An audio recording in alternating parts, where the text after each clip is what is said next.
In an overgrown field on Mound just south of 8 Mile, it remains a broken and peculiar monument to the recent past. Even in its prime, the cement track was not known to many Detroiters.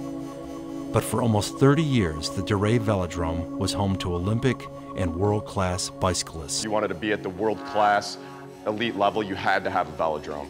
And that's why we built it, because Michigan was producing some of the best bike racers in the world. John Hughes is the grandson of Hall of Fame cycling coach Mike Walden, the man who, with donated land and an army of volunteers, finished the velodrome in 1969. And from 1969 till about 1990, this pavement created champions. So many Michigan athletes that made it to the Olympics and made it to these high-end events, they all started out at our velodrome in Dorais. What ended up killing the velodrome was really people driving their cars and motorcycles on it. It was built for bicycles, so it's not very thick cement.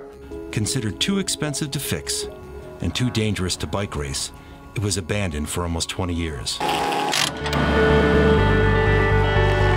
That was until a group of volunteers from Detroit's mower gang began to peel back the layers of neglect. So when we found it, it was basically underground. It looked like a wide sidewalk. It blew our minds that it is still there, and for being left alone for 20 straight years after being built in the late 60s, still in pretty good shape. A couple of times a year, a small army of volunteer workers descend on the old velodrome and are trying to carve out a new use for the old cement track.